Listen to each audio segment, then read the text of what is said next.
Hi, I'm Matt with Artista Music. For this lesson, we're actually going to give the strings their proper numbers, but we're not going to stop there. We're actually going to give them their names, we're going to name our frets, and we're also going to name the fingers on our fretting hand. Now, I know that sounds like a lot of math. Don't worry, it's super simple, and we're going to break it down in a way that's easy to understand. Now, right away on the guitar, you can see that we have 6 strings. Now, we don't just number them in any random order. There's a specific order that we do number the strings. Now, we're going to use terminology that's going to be a little confusing. We're kind of flipping the world upside down a little bit. Let me show you what I mean.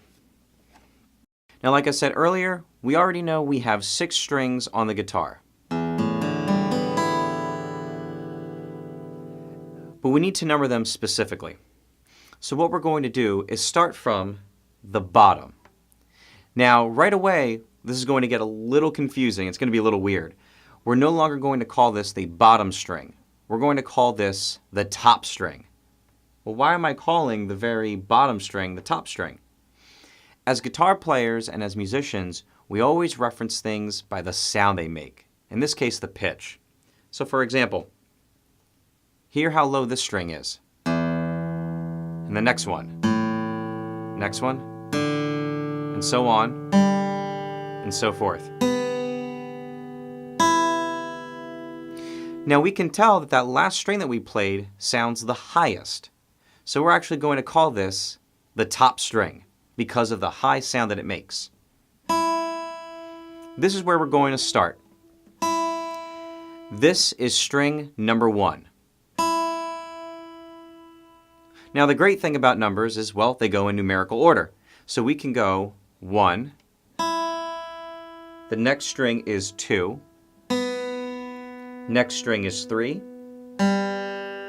followed by the 4th string, the 5th string, and then last, the 6th string. One more time. 1, 2, 3, 4, 5, 6. Now, that wasn't so bad, now was it? Now, for me, I panic every time a number gets brought into any conversation. So I also like to reference the strings by their names. What do we mean by string names? Now, it's not like the names when we talked about our guitar parts, when we talked about bridge, saddle, bridge pins, things like that. The strings get their names from the specific notes that they play. Good example, when you hear the 5th string, and then when I play the 3rd string, they sound different. And they're different because they're playing specific notes. Now, in a later lesson, we'll go over why they're named that way. But for right now, let's just focus on the names themselves. For this one, we're actually going to start backwards. We're going to start on our 6th string. So the 6th string is called the E string. So this is E. The 5th string is called the A string. One more time. 5th string is called A. 4th string is called D. One more time. 4th string, D. The 3rd string is called G. 3rd string, G. The 2nd string is called B. 2nd string is called B. And last, the 1st string is called E. So one more time, 1st string, E. Now, you're probably thinking, wait a minute. How can the 6th string be called E and the 1st string be called E as well? Well, turns out they're both playing the same note, just in different octaves. Good example.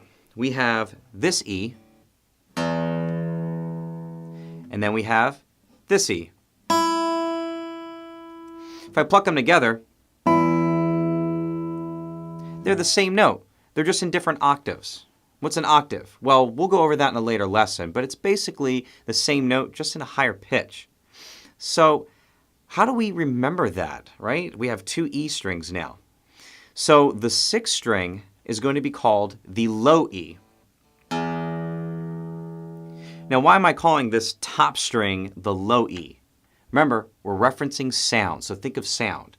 It sounds very bassy. It's low. Now think of the top string, the first string, which is also an E. We're going to call that high E. Let me show you what I mean. So we're going to call our sixth string the low E. And we're going to call the first string the high E. We call the sixth string the low E because it sounds low. And we call the first string the high E because it sounds high. Okay, so now that we've gotten the two different E's out of the way, let's run through the string names one more time. And after that, I have an easy way for you to remember them. So starting with our sixth string, we have E, A, D, G, B, and then E. So what's an easy way to remember those? Well, let's put some words to it. For the E, we're going to put eat. For A, we're going to leave that as A. D, we're going to put darn. G will be good. B will be breakfast. And E will be early. So one more time, that's E, A, D, G, B, E. Now the mnemonic that we're going to have is eat a darn good breakfast early. Eat a darn good breakfast early. Not only is that going to help you remember your string names, it's also a really good health tip. So now that we've named our strings and also numbered them, we need to go over our frets because the frets have their own numbers too. Why do they have their own numbers? Well, we need to know where we're going so it helps keep our bearings when we're moving around from the fretboard. Let me break that down for you a little bit easier. Now, from our parts of the guitar video, we remember frets are the metal bars that are in the fretboard. We're actually going to count the space just behind the fret bar itself. So this piece of wood right here, this empty space, is the first fret. Now, you're probably wondering, is there a 0 fret? Yes and no. The 0 fret is basically just the string without even touching it. So going through, we have our first fret, second fret, third fret, fourth fret, fifth fret, sixth fret, seventh fret, eighth fret, ninth fret, 10th fret, 11th fret, and 12th fret. Now I'm going to stop here for a particular reason. You'll notice the two dots or the two inlays that are in this fret. This is really important, and in a future lesson we're actually going to break down on why we have two inlays and only one on the rest of the fretboard. So one more time. The fret we're actually going to reference is the space behind the first metal bar. So don't think that this is the first fret. That's the nut. This is the first fret. So we're going to count the space just behind it.